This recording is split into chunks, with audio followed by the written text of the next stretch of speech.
Um estudo recente da IDC concluiu que existe uma forte correlação positiva entre a inteligência das organizações e os seus outcomes. Ou seja, as empresas que mais investem em inteligência empresarial atingem melhores resultados e destacam-se da sua concorrência. No painel IDC Future of Intelligence do Direction 2022, ir-se-ão abordar alguns dos aspectos que mais contribuem para a inteligência das organizações. Como criar organizações mais inteligentes. É o painel Power by MicroStrategic, que será moderado por Jorge Costa Reis, Associate Partner, IDC Consulting and CEO, Executive Consulting. Então, bom dia a todos. Obrigado por estarem a assistir a este painel de Digital Leaders sobre Future of Intelligence. Eu ia aproveitar para convidar as pessoas que estão em pé. Há aqui alguns lugares à frente. E se preferirem sentar-se, há pelo menos aqui uma meia dúzia de lugares. Estão reservados, mas penso que já não são necessários. E também na plateia vejo ainda alguns lugares que podem ocupar. Portanto, estejam à vontade. Sempre é mais confortável estarem sentados do que em pé. Os microfones já estão todos, portanto, eu ia chamar e convidar a juntar-se a mim aqui no palco o Francisco Barbeira, que é Executive Board Member do Banco BPI, o Jorge Graça, Executive Board Member da NOS, o Miguel Costa Moreira, Executive Board Member da Sonai AMC e, por fim, o Luís Pereira, que é Territory Manager da MicroStrategy. Muito obrigado aos quatro.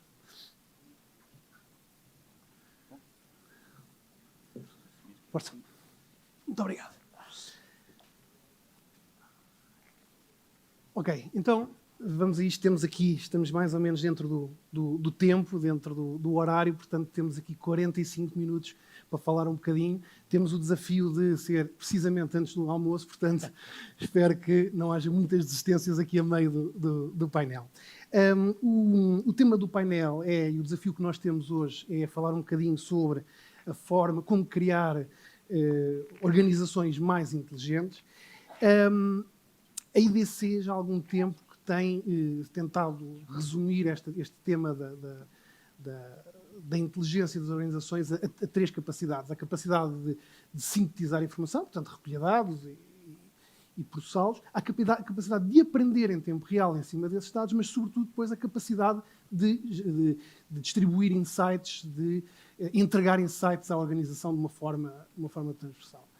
E este estudo que foi referido chegou à conclusão que as empresas que efetivamente estão a investir mais neste tipo de capacidades são aquelas que depois acabam por se distinguir da sua concorrência e ter melhores outcomes em termos de negócio. E esta tendência trouxe também para aquilo que é o mainstream, ou pelo menos aquilo que é mais comum agora no tema da transformação digital, que é o tema da inteligência artificial. Não é? Deixou de ser uma temática muito de early adopters para, neste momento, começamos a observar que já faz parte, começa a ser um pilar fundamental nos planos, nos roadmaps de transformação digital. E esta inteligência acaba por, normalmente nós abordamos esta inteligência ou do lado do foco nos clientes, no foco nos modelos de negócio, ou com foco mais no colaborador e nos processos. A proposta para hoje seria focarmos mais deste lado dos colaboradores e desenvolvermos aqui a nossa conversa mais na lógica de como é que esta inteligência das organizações pode ser gerada através dos colaboradores. Eu, para dinamizar um bocadinho a nossa conversa, selecionei duas das predictions da IDC que achei particularmente relevantes e pelo menos uma delas desafiante, e, portanto, vou passar a apresentá-las.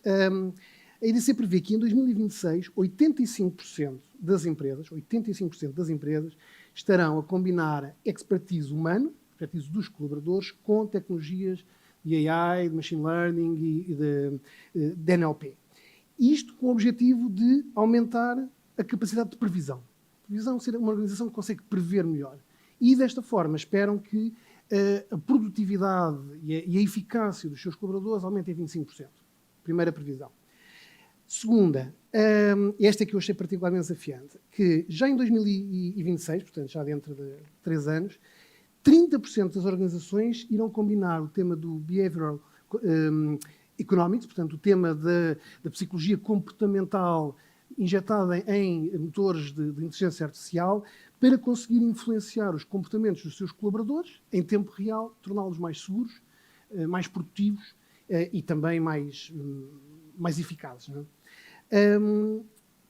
Francisco, começando por ti, nós temos ouvido falar muito nos últimos anos, algumas vezes nos últimos anos, do colaborador biónico do banco.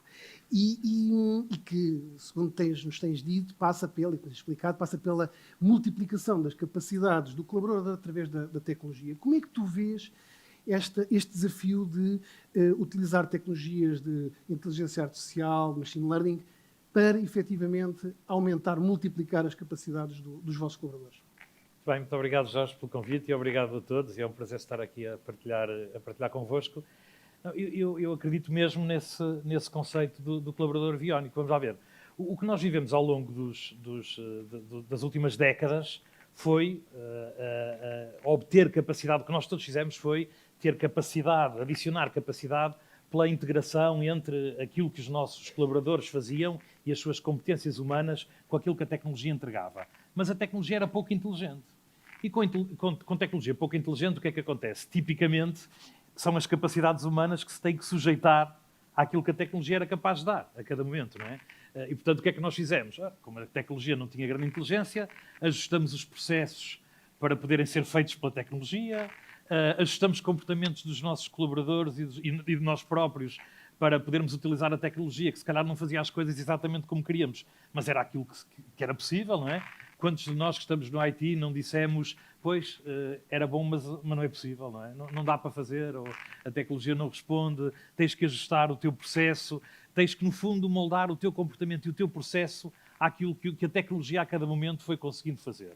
Ora, isso foi muito interessante e deu-nos muitas vantagens competitivas e ajudou-nos imenso a reduzir custos, a aumentar a eficiência, etc. Mas nós já estamos numa era diferente nesta altura. De facto, com a emergência da tecnologia inteligente, e aqui pomos, obviamente, machine learning, inteligência artificial, a capacidade de explorar a linguagem natural, a computer vision, etc., com todas estas novas tecnologias inteligentes, de facto, nesta altura, nós podemos começar a conjugar de uma forma muito mais equilibrada aquilo que são as capacidades humanas com aquilo que é a capacidade da tecnologia. Já não temos que sujeitar as capacidades humanas aos limites que a tecnologia nos entrega a cada momento. E, portanto, na verdade, podemos começar a construir processos mais inteligentes. E aí sim, verdadeiramente, podemos ter colaboradores biónicos, que antes era impossível. E por isso é verdade, comecei a falar disso, se calhar, há 2 anos atrás. Antes não era possível falar disto. E, de facto, o que é isto do colaborador biónico? É aquele colaborador que consegue multiplicar aquilo que são as suas capacidades, sem ter que as alterar de forma substancial. Com inteligência, consegue multiplicar as suas capacidades. Por exemplo, eu não consigo ter uma memória infinita, mas a informação pode estar presente à distância de um clique e expandir a minha memória. Eu não consigo fazer uma coisa que todos nós temos que fazer todos os dias, um exercício de diagnóstico completo, porque a minha capacidade, se calhar conheço 3 ou 4 casos iguais, consigo perceber como é que devo lidar com esta situação.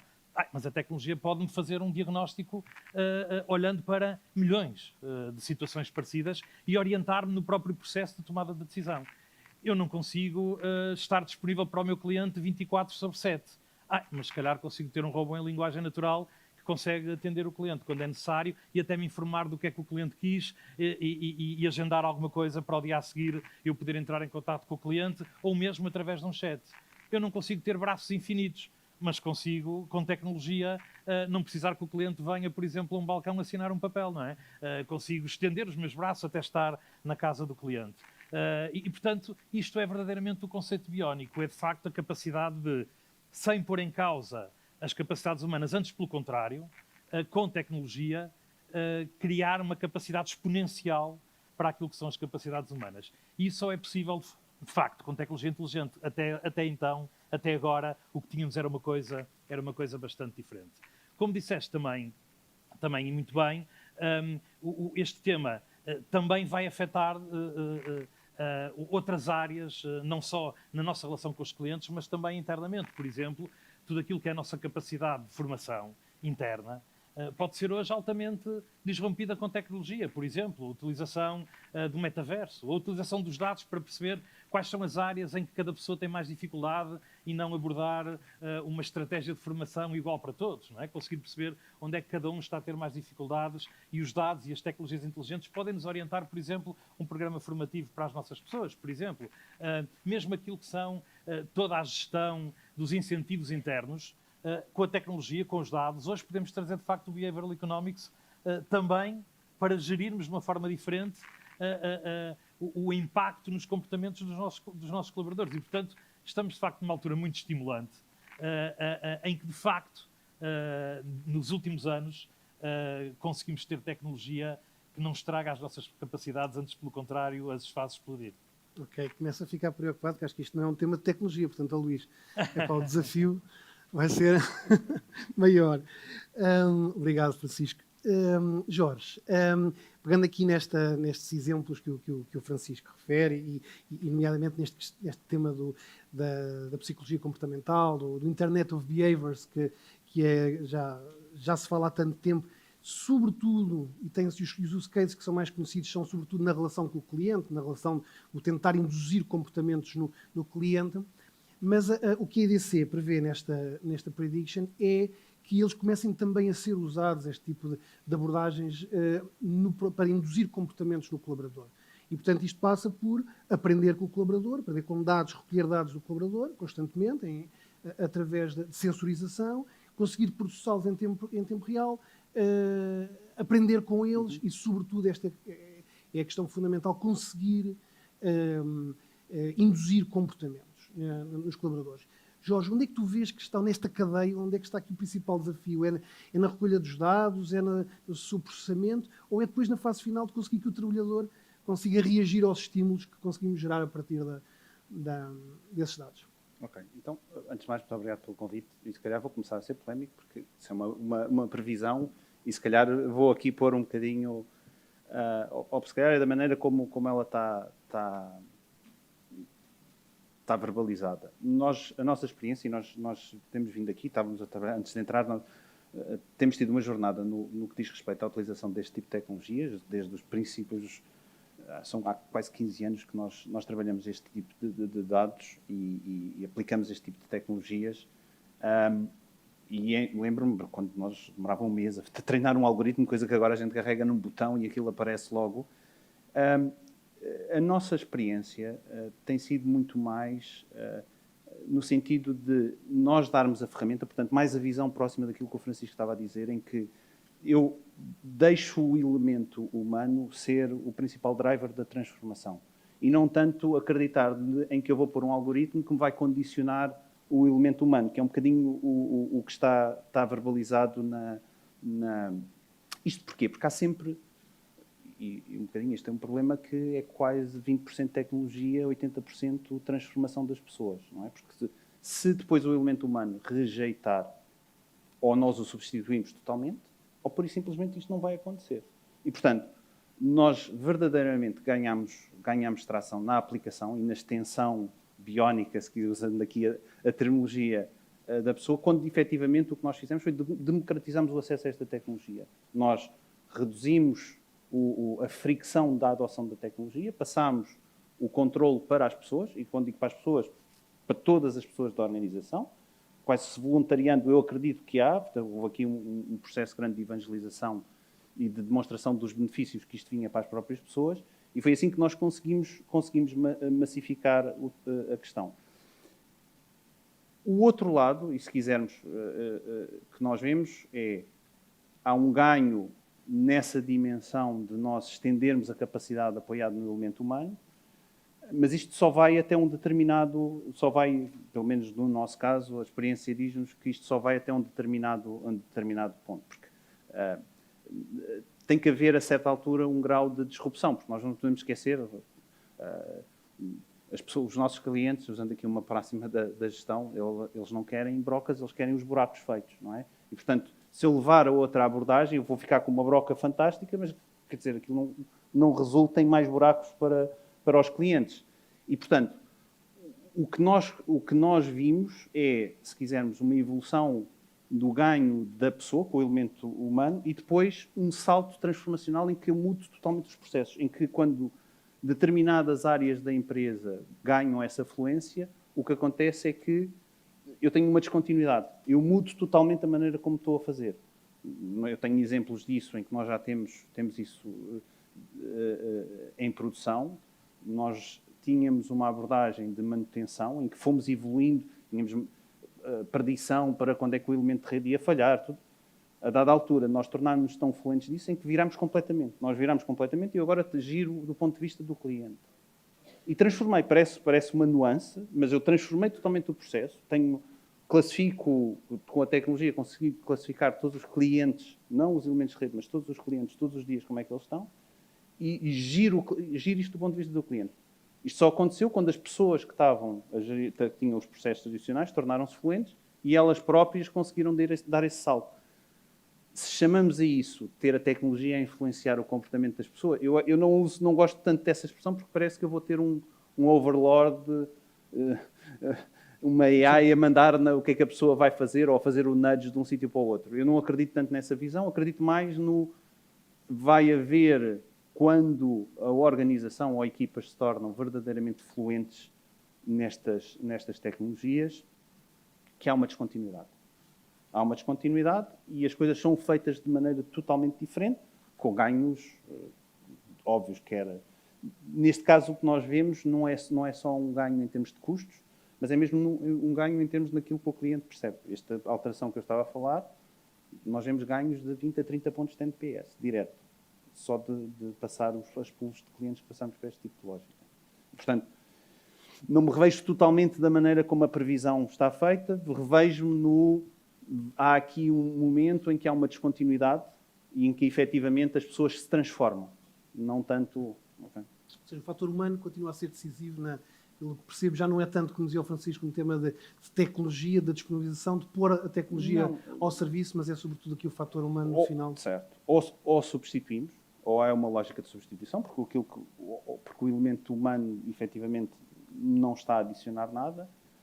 Esta lógica de eu depois ter uma inteligência artificial ou um elemento algorítmico qualquer a determinar ou a induzir, vejo mais difícil. Okay. Obrigado, Jorge. Miguel, se não estou muito enganada, a Sona AMC deve ter mais de 36 mil colaboradores. Não? Sim, é isso, não é? Ok, estudei bem a lição. Portanto, isto do ponto de vista do Internet of Behaviors, isto é um potencial de geração de milhões de data points diariamente, toda esta força de trabalho a fazer a sua atividade. E depois tem uma particularidade, é que qualquer ganho nesta escala, qualquer pequeno ganho de produtividade tem um impacto brutal nas contas. Não sei se queres partilhar connosco. Onde é que estão quais são as killer applications? Onde é que, efetivamente, uma empresa como a Sona AMC, onde é que estão as grandes oportunidades de, efetivamente, ganhar produtividade, ganhar até qualidade no serviço que se presta, utilizando estas tecnologias, inteligência artificial, machine learning, estas novas tecnologias que começam a estar à disposição? Sim. Antes de mais, também agradeço o convite e é sempre ótimo partilhar estas experiências e percebermos exatamente para onde é que as organizações se movem e da forma como interpretam estas tendências, este mundo de possibilidades que, entretanto, se abre. E se calhar se entrava um bocadinho à volta também da componente interna, porque da componente da relação com o cliente, o contributo que este tipo de tecnologia traz é relativamente conhecido nas interações que temos com os sites, com os chatbots, com todas essas aplicações que no fim do dia simplificam e agilizam a relação dos clientes com as empresas e com as equipas que as compõem. Internamente, o negócio de retalho é um negócio feito em escala, com muitos processos instituídos, muitos deles sujeitos a regras relativamente estáveis, mensuráveis, e quando avançamos em processos de digitalização, transformamos essa realidade de interação entre as pessoas e das pessoas com os processos em dados que depois podem ser, de facto, analisados. Todos os processos que existem internamente que têm essas características são candidatos privilegiados a tratamento por inteligência artificial, melhorando as componentes de escala, de velocidade, de customização, até do próprio processo de decisão. Portanto, isso acontece desde logo em operações, por exemplo, de produção de interpostos, por exemplo, acontece em call centers na relação com clientes. Portanto, nessas rotinas que acontecem diariamente com os clientes, o que nós conseguimos trazer é previsibilidade, melhor encaminhamento de cada um dos problemas e tirar, se quiserem, uma camada menos apelativa das tarefas das pessoas, nomeadamente de competências administrativas, o que quer que seja. Conseguimos retirar essa camada, porque essa sim pode ser tratada por algoritmos e por máquinas, e colocá-los no layer onde de facto há valor a acrescentar, onde a conversa com os clientes, a conversa com os colegas de outras equipas pode de facto simplificar processos, fazer problem solving, o que quer que seja. Mas tentando sempre fazer isso, não só na substituição, porque de facto esta entrada dos algoritmos e da inteligência é um novo player que aparece e que obriga ao ajustamento de tudo, de processos, de pessoas, até de modelo de negócio. Portanto, dentro desse ajustamento, tentar que os algoritmos produzam melhores decisões mais atempadas e inclusive, trabalhar em toda a componente, como dizias, preditiva, em que, para o bem ou para o mal, é relativamente possível prever o comportamento de um grupo de pessoas, de um grupo de colaboradores e, portanto, sempre que sentimos que há uma alteração de comportamento, o que quer que seja, poder introduzir a partir das máquinas o incentivo, a lembrança, se quiserem, ou o desafio de fazer as coisas com uma qualidade contínua ou no limite até de a melhorar. E isso são, digamos, uma jornada que está em curso, que começou, se quisermos, pelas componentes mais simples de substituição de tarefas, mas hoje em dia, de facto, há valor acrescentado em cima deste tratamento que as máquinas fazem e que acho que podem até produzir uma vida melhor para cada uma das pessoas quando lhes retiramos essa componente menos apelativa do trabalho. Mas temos muitas áreas, de facto, onde isto é possível e, portanto, quanto mais previsíveis, maior potencial. É o tema, exatamente. É a capacidade de previsão. Não é? Luís, a tarefa não é fácil. Não sei se gostaria de estar aí sentado nessa cadeira, porque começamos aqui, pelo menos há aqui um padrão. Tecnologia já não é o tema. Colaborador, a capacidade da reação do colaborador começa a ser, se calhar, mais importante, o desafio mais relevante. Mas partilha um pouco connosco o que é que tu, como estando do outro lado, de quem tem que disponibilizar tecnologia para fazer tudo isto, o que é que de novo os vendedores têm para entregar e o que é que está aqui, o que é que vai ser ainda possível na próxima vez que nos sentarmos aqui, que hoje não é, com base na tecnologia que vem aí. Okay. Bom dia a todos, queria saudar a primeira audiência, agradecer também aos convidados e ao IDC em particular. E é um tema interessante e eu diria, começava por dizer que de facto também é essa a nossa percepção como vendors e como, neste caso, fabricantes tecnológicos. Isto é 80% de carbono, portanto 80% de pessoas, 20% silício, né? Circuitos integrados, ou seja, não há a menor dúvida. Agora, olhando para aquilo que foi dito e aquilo que é a realidade, vou separar se calhar naquilo que está a acontecer hoje em dia e naquilo que poderá acontecer no futuro, pegando um bocadinho no Internet of Behavior, mas naquilo que está a acontecer na realidade e já hoje em dia nós estamos com um foco muito human-centric. Antigamente chamávamos a isto customer-centric, vamos chamar-lhe human-centric, precisamente para abranger não só os clientes com quem nós lidamos no dia-a-dia, mas também os colaboradores, que acabam por ser os primeiros contactos, digamos assim, com a nossa tecnologia. E isto quer dizer o quê? Quer dizer que todos estes insights, todos estes algoritmos de inteligência artificial, todas estas ajudas que nós damos aos processos para tornar, no fundo, a operação mais produtiva, mais otimizada, tem que ser o mais ergonómico e o mais intuitivo possível. Okay? Isto passa por integrar a analítica naquilo que são os processos de negócio, okay? Por integrar a analítica, se quisermos, e para usar aqui uma palavra mais tecnológica, portanto, fazer o embedded analytics, naquilo que são as aplicações operacionais do dia-a-dia, e com isso conseguimos muito melhores resultados, porque temos os colaboradores, obviamente, a ter uma maior taxa de adoção, e transformamos realmente os comportamentos e conseguimos fazer business cases onde temos ganhos de produtividade e que depois se transformam, obviamente, em ganhos de performance, ganhos de receita, ganhos de retenção de cliente, enfim. Escolhemos o KPI que queremos analisar e vamos chegar lá. Para onde é que nós estamos a ir? E é algo que nós, em particular, e portanto aqui também defendendo um bocadinho, puxando aqui a brasa à sardinha, mas temos, de facto, olhado muito para aquilo que é o comportamento do analista, aquilo que é o comportamento do utilizador, do citizen user, ou seja, não tão focado naquilo que é o developer tecnológico, não. Estamos a olhar para aquilo que é o analista de negócio, e estamos a recolher, e temos isso já implementado à data 2, o que é que estamos a fazer com isso? É outra pergunta, falamos daqui a 1 ano ou 2, mas à data 2 o que estamos a fazer é com telemetria, estamos a recolher tudo aquilo que são os comportamentos do analista. Portanto, eu sei imediatamente de uma forma centralizada, quais são os KPIs que estão a ser usados, quais são as dimensões, e posso depois com isso fazer uma segmentação dentro daquilo que são os meus utilizadores e depois pôr aqui um motor heurístico, que já temos aqui alguns, chamaria em preview mode, para que quando o analista, digamos, daquele segmento, daquele perfil, for conseguir iniciar a sua análise, e aqui a sua análise pode ser interfaces drag and drop, como as que temos, enfim, mais vulgares, pode ser NLP.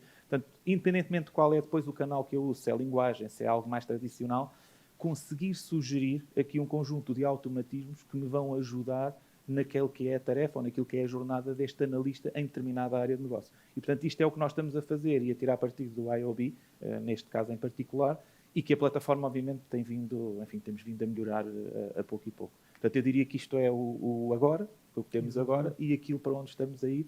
E, portanto, esperemos, se calhar, daqui a 1 ano ou 2, estar aqui no IDC e explicar-vos como é que estes automatismos, como é que estas heurísticas estão a conseguir facilitar, de facto, a vida dos analistas em particular. Ok, muito obrigado. Eu agora pegava aqui um bocadinho nesta ideia do Citizen Developer, da certa democratização que se está a assistir nas organizações, ou pelo menos há uma tendência que começa a aparecer de democratizar o acesso a estas tecnologias, a utilização destas tecnologias, inclusive pegando aqui mais uma prediction da EDC.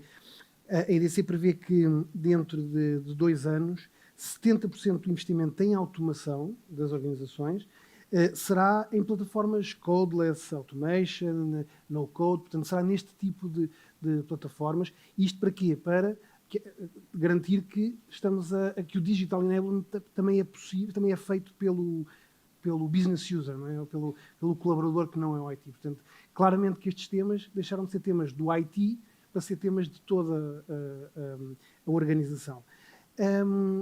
Isto certamente levanta temas de governance, não é? De temas também de skilling, de capacitação das pessoas.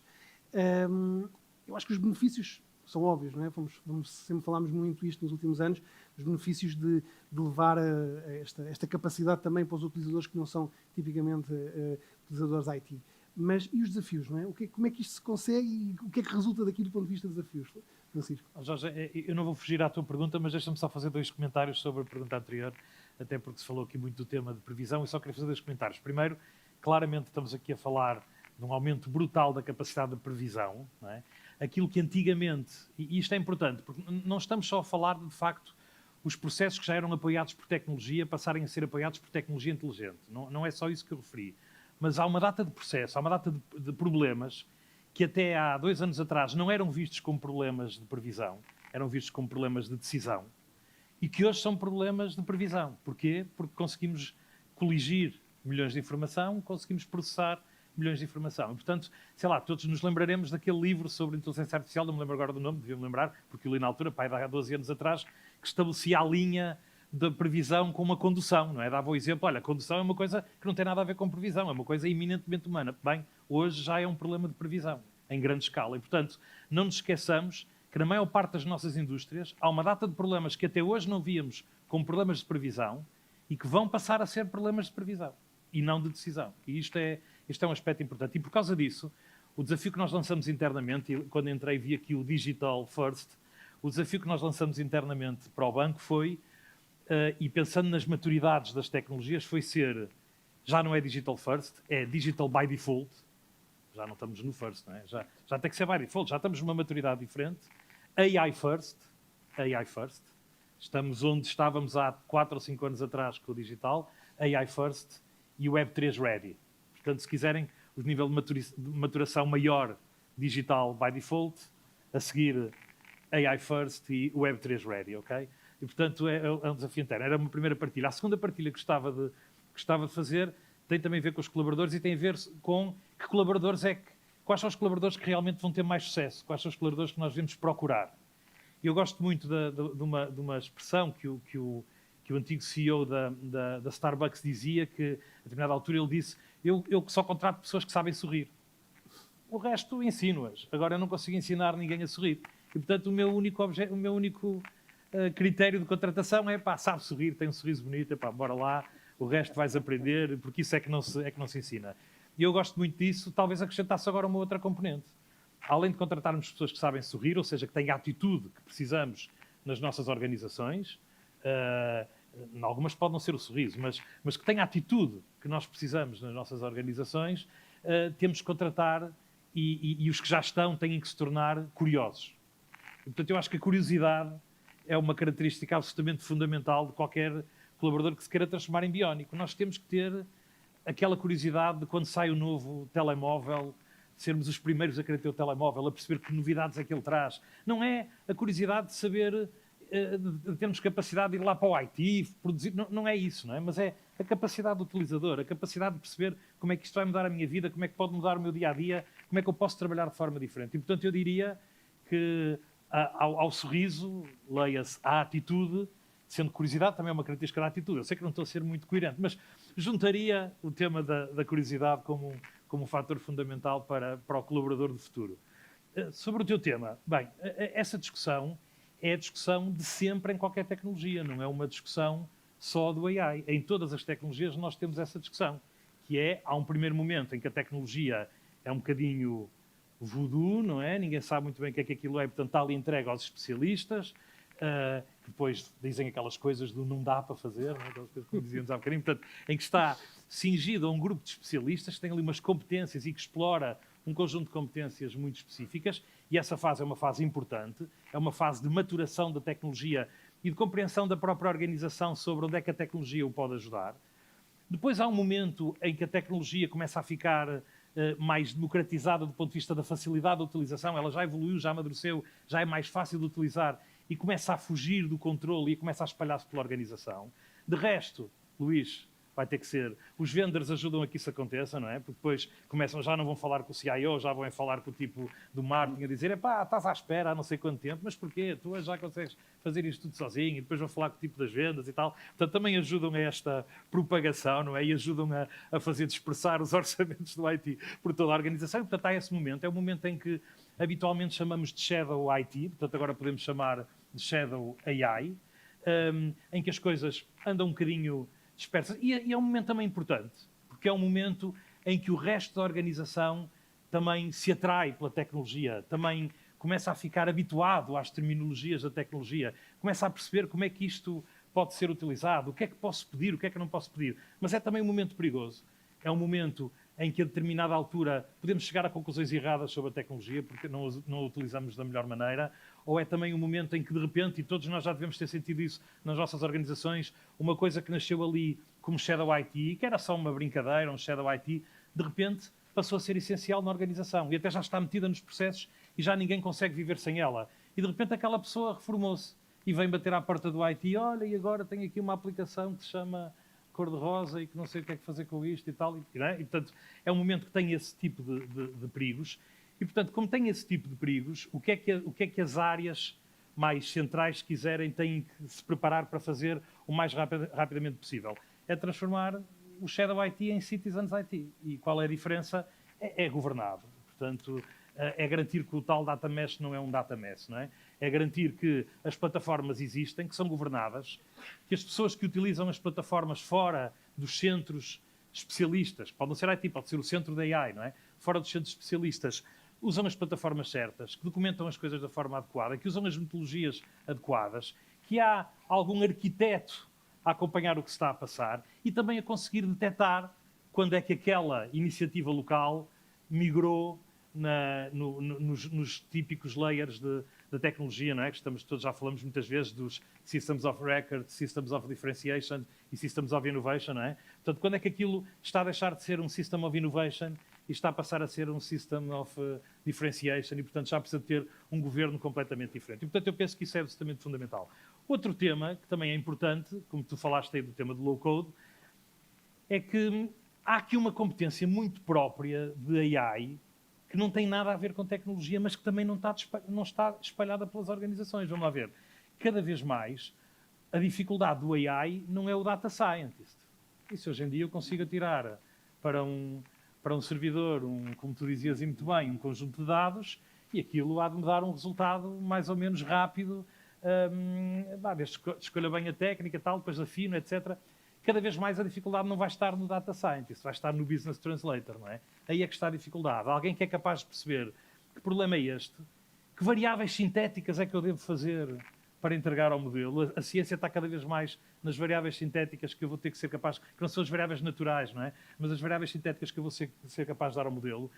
Que cuidados é que eu tenho que ter com o bias, não é? Em garantir que os modelos não trazem bias que não devem trazer, que é relativamente fácil alguém menos capacitado rapidamente o fazer, e que o modelo está a apontar para o momento do tempo certo, porque é relativamente fácil de detectar um comportamento quando ele já está quase a acontecer, mas também tem relativamente pouco valor, não é? É muito mais relevante detectar 6 meses antes que este cliente ainda não sabe, mas provavelmente ele está a seguir um caminho parecido com os clientes que daqui a 6 meses vão querer fazer isto. E, portanto, há muitos, e nós fizemos todos, quer dizer, nós começamos o trabalho de, não era inteligência artificial, não era AI, mas era o data mining, não é? Há 15 anos atrás é relativamente fácil obter um modelo que tem uma capacidade de acerto bastante grande. Ele é pouco útil. Quer dizer, já sabíamos, não é? Quando o gestor, ou o comercial, ou o colaborador vê, já está tão perto do acontecimento, já é tão evidente que aquele cliente vai abandonar, que dizem-nos agora que ele vai abandonar é relativamente pouco útil. E, portanto, há aqui um conjunto de competências que não tem tanto a ver, que cada vez mais não tem tanto a ver com o tema do data science em si, que está rapidamente a ser muito simplificado e muito a caminhar nesse sentido do low code, não é? Mas há aqui esta competência do business translator, que pode vir a estar espalhado pela organização, mas tem também que fazer o seu caminho primeiro de ser bem maturado de forma centralizada, depois passar pela sua fase do shadow e depois finalmente chegar à sua fase do citizen. Acho que respondi. Sim, mas é um perfil mais do lado do business user, alguém que conhece bem o negócio. É um perfil que mistura alguém que conhece o negócio com alguém que conhece a tecnologia que ele está por trás e como é que os modelos se comportam e como é que os vários tipos de modelos se comportam e como é que reagem a determinado tipo de informação e como é que eu devo sintetizar a informação para ele ser mais accurate, mais rápido e aproximar do online. Porque de resto, e tu começaste a tua pergunta dessa forma, em todos nós eu acredito que na maior parte das nossas organizações, nesta altura, o ponto mais difícil nem deve estar no desenvolvimento, está no deployment. Está em depois de desenvolver o modelo, fazê-lo chegar realmente à realidade em online, não é? O cliente está a fazer isto neste momento. É neste momento que eu tenho que saber o que é que está a acontecer, não é? É neste momento que eu tenho que saber que ele mudou de estado. Passou do estado X para o estado Y e, portanto, já está mais no caminho de clientes que se vão comportar desta determinada maneira. E, portanto, isto não é aquele que até hoje era o Product Manager. Não é disso que estamos a falar. Okay? Estamos a falar de um Business Translator para AI. Não é um Business Translator para o IT, não é o Product Owner que traduz bem o que se está a pedir para o IT, é um Business Translator para a jurídica, é um Business Translator para AI. Exato. Jorge, infelizmente as nossas organizações não têm aí hoje só malta que sabe sorrir bem e que é curiosa, não é? Portanto, há aqui um tema de mudança, de mudança cultural. Achas que numa empresa, e isto é um tema, uma dificuldade que diariamente nos colocam e um desafio que nos apresentam como sendo um aspecto, uma das principais barreiras a qualquer transformação. Achas que numa empresa como a nós, que é uma empresa de cariz mais tecnológico, não é? Nasce na tecnologia, esta mudança cultural que é necessária é mais fácil, ou vocês também têm esta dificuldade como os outros negócios menos tecnológicos?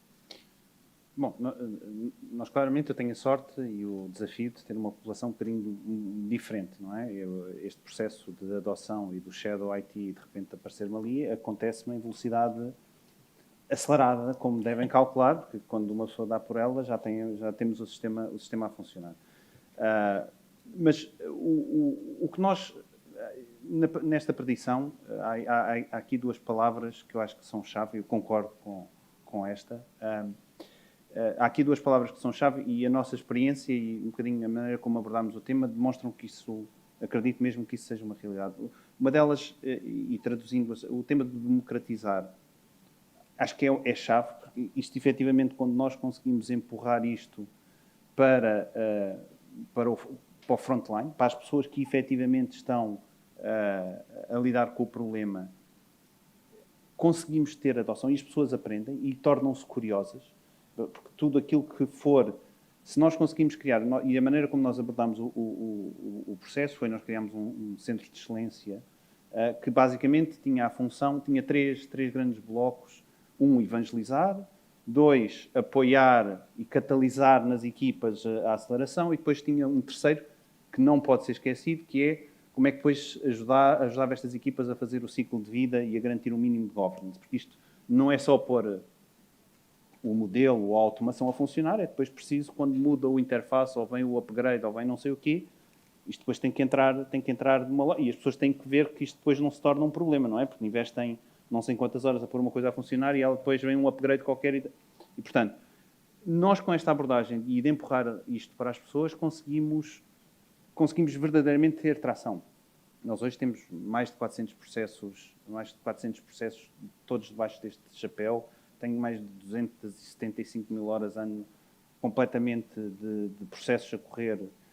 E, portanto, para nós é claramente um sucesso e isto funciona é fácil ver essa previsão acontecer.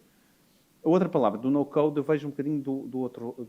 Há aqui um lado do no-code que para nós resultou e conseguimos calibrar bem, que é a questão da expectativa das pessoas, não é? Porque há aqui um 80-20.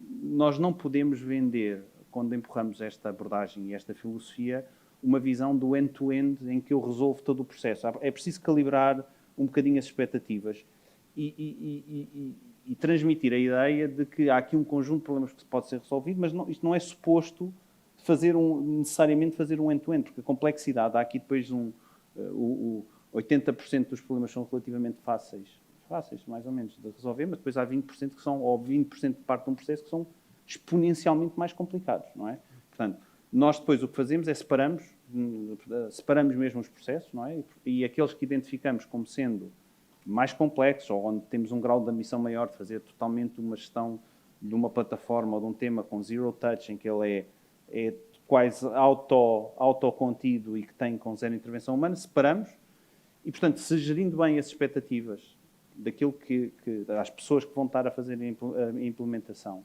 e deixando isto nas mãos das pessoas, eu vejo claramente isso a ser uma realidade. O nosso caso demonstra que acontece. Só uma nota, o tema da arquitetura é chave, porque a criatividade das pessoas, quando a gente dá isto à organização, rapidamente, por muito cuidado que eles tenham, de repente temos milhões de consultas de uma API a tirar um sistema qualquer abaixo, porque está um robô, pura e simplesmente, ali a fazer... e, portanto, sim, o tema do governance e da arquitetura seria 2 pontos que são de especial... Também a segurança, o compliance, são questões que resultam... Sim. Miguel, uma organização, pelo menos com um negócio mais tradicional, esta gestão da mudança, esta democratização também é fácil, é difícil conseguir pôr os colaboradores a sorrir bem e a ser curiosos. É algo que se consegue com mais facilidade, com mais dificuldade? Sim, acho que é fácil. Nós temos muita preocupação à volta do tema das pessoas, até porque de facto somos uma empresa com muita gente e com muitos perfis e, portanto, temos sempre este cuidado especial, porque são, sem dúvida, o nosso maior ativo. E quando existe a crença e a visão de que, de facto, este tipo de tecnologia pode transformar a organização e ampliar as suas capacidades, que é um bocadinho a conclusão que todos vamos chegando. Quando há, por cultura, uma curiosidade permanente, uma vontade de aprender, portanto, com esses elementos de base, fica tudo muito mais fácil, porque a entrada deste tipo de aplicações implica que as pessoas as recebam, que as treinem no limite, que as governem a seguir e que encontrem o seu novo espaço, porque é um espaço que era da pessoa e passa a ser ocupado pela máquina e a pessoa vai ter que encontrar o sítio onde a seguir pode capturar valor. Isso é feito num processo constante de aprendizagem e de produção de conhecimento. E, portanto, as pessoas, tendo essas características, o processo fica todo ele muito mais facilitado. Portanto, acho que nós teremos começado por um mau sítio, que é, muitas vezes, isto foi discutido na lógica da otimização, da poupança de custos e por aí fora. Isso pode ter levado as pessoas a alguma resistência no início. O que estamos a discutir hoje em dia é ampliar capacidades das pessoas, criar novas vantagens competitivas e entrar num nível competitivo para a empresa como um todo, que o distingue da empresa mais tradicional, como referias. Agora, isto de facto só se nota na empresa, na forma como a proposta de valor é alterada ou, no limite, na sua própria faturação e resultados e tudo mais, se for aplicado em escala. E para isso é tal forma democrática de colocar a organização, a forma convicta como isso é passado às pessoas e é dado o tempo e o espaço para que se percorra esse caminho de aprendizagem. Portanto, é nisso que estamos e as coisas começam de facto a acontecer a um ritmo progressivamente maior. A questão que referes da forma como se comunica e muitas vezes como se justifica, qual é o business case que está por trás destas tecnologias, é muito relevante. Nós temos na IDC temos um fórum que partilha experiências nesta área da automação e da automação inteligente e o que nós observamos é que o business case deste tipo de iniciativas ainda assenta muito na redução de custos. Isto comunica mal, não é? Comunica mal, e se queremos dinamizar a tal adoção, a tal democratização, isto não é certamente a mensagem certa para se transmitir. Luís, para fecharmos, já estamos aqui quase em cima do nosso tempo, podia ter aqui também alguma capacidade de síntese, mas ainda temos uns minutos. Portanto, que o papel dos vendors, para além de evangelizarem aqui a adoção pela organização, que já vimos também é importante, não é só fornecer tecnologia, é garantir que alguma evangelização, mas também se espera de quem aporta tecnologia que ajude as organizações a resolver estes temas de governance, temas de capacitação. Como é que tu vês aqui o papel que os vendors podem ter, os vendors de tecnologia podem ter também a ajudar as organizações a garantir esta democratização, mas uma democratização regulada, digamos assim? Eu diria um papel importante, ou seja, toda esta questão da gestão da mudança, obviamente nós temos essa preocupação, se calhar mais nos últimos tempos do que no início. Portanto, no início um vendor tecnológico era visto como isso mesmo, um fabricante, e portanto não tem muito, digamos, não aporta muito valor. Aqui neste momento o que eu posso dizer, e obviamente temos tido várias experiências nessa questão da gestão da mudança, mas separando isto aqui em dois pontos. Há, de facto, a questão da curiosidade, portanto, e daí, por vezes, nem sempre é no IT que está a pessoa, ou, digamos, o key stakeholder, que vai perceber o real valor que determinada tecnologia ou determinada solução pode trazer, e sim, aí fazemos esse papel de ir bater às várias portas, é verdade, mas por uma boa causa, Portanto, depois o que é que acontece? Tem que haver daqui, depois também uma preocupação. E eu dou-vos aqui um exemplo, ou seja, nós tivemos aqui um ponto, enfim, nos últimos 2 anos, 3, a questão do Covid, de pessoas que nunca tinham recorrido, e no caso do Analytics em particular, e tivemos de repente, e vimos nos nossos clientes a acontecer isto, uma adoção tremenda, ou pelo menos uma necessidade, um conjunto de pedidos em termos de volume que nunca tinha acontecido antes. Portanto, de facto, ajudou, nesta perspectiva, a perceber o valor, digamos, daquilo que é o Intelligence, daquilo que é o Analytics, daquilo que são os insights que nós podemos dar à organização. E, por outro lado, também colocou-nos uma pressão muito maior. Ou seja, nós, neste momento, nós temos que harmonizar aquilo que é o data literacy dentro da organização. Não é fácil. Nós, quando eu digo nós, ou seja, participarmos nesse processo, obviamente, pertence a cada uma das organizações definir a sua estratégia. No nosso caso, eu posso dar um exemplo muito simples, ou seja, inclusive até do ponto de vista da formação, nós tivemos que reorganizar aquilo que são os nossos conteúdos formativos, porque ninguém pode passar 2 dias ou 3 dias fechado numa sala ou online a fazer uma formação. As formações têm que ser modulares, têm que ser de 1 hora. E, portanto, toda essa preocupação da gestão da mudança, que vem também do fabricante, não só na tecnologia propriamente dita, está também patente, e o exemplo claro é como é que nós vamos ajudar a organização, como é que nós vamos formar as pessoas que têm que rapidamente ficar up to speed do ponto de vista tecnológico, e sabemos que há pessoas mais savvy do que outras, não é? Portanto, há pessoas que mais rapidamente são mais curiosas, não é? Lá vão atrás da nova feature do iPhone, mas há pessoas que nem sabem sequer se saiu um novo iPhone. E, portanto, nós temos que ter esse cuidado e, de facto, parcelar ou modularizar, neste caso, o caso da formação muito em concreto. Deixa-me só dar aqui uma nota, e agora mais tecnológica, porque falámos que, obviamente, esta democratização vai trazer problemas de governance, naturalmente, e aqui também há um ponto importante que é um governance distribuído, ok? Nós temos essa preocupação, e do ponto de vista de plataforma analítica, temos tido esta figura agora do data mesh, ter vários departamentos a trabalhar, etc. Ou seja, é difícil porque o trade-off é tenue, não podemos esticar muito a corda, mas temos que ter a capacidade de dar autonomia e independência a quem devemos dar, mas também de controlar ou monitorizar. E, portanto, nós temos essa capacidade, aliás, é uma preocupação desde o início daquilo que foi a gênese, digamos assim, das nossas soluções analíticas, e, portanto, nós temos sempre esta capacidade de dar o máximo autonomia possível, mas sempre ter um ponto, se quisermos, um ponto central de controle, um ponto central de monitorização. Ok? O tal arquiteto, alguém falou aí, que efetivamente, se calhar não é um, se calhar são vários, até porque isto vai estar segregado pela organização com vários key stakeholders, e portanto isso é uma preocupação que obviamente ajuda na gestão da mudança nesta questão da democratização, ok? E portanto, quer por um lado, se quisermos, mais falando naquilo que são a formação das pessoas, a data literacy de cada um dos colaboradores, quer pelo lado tecnológico, temos tido de facto essa preocupação de manter aqui uma postura de parceria side by side, embora vamos batendo às várias portas, com os nossos clientes e com as organizações com quem trabalhamos. Ok, Luís, muito obrigado. Chegámos ao fim do tempo. Resta-me agradecer ao Francisco, ao Jorge, ao Miguel e ao Luís e à MicroStrategy. Agradecer a todos por terem aguentado aqui até esta hora. Desejar a todos um bom almoço e depois conto convosco depois na parte da tarde com novos painéis e novas sessões paralelas. Muito obrigado e boa tarde.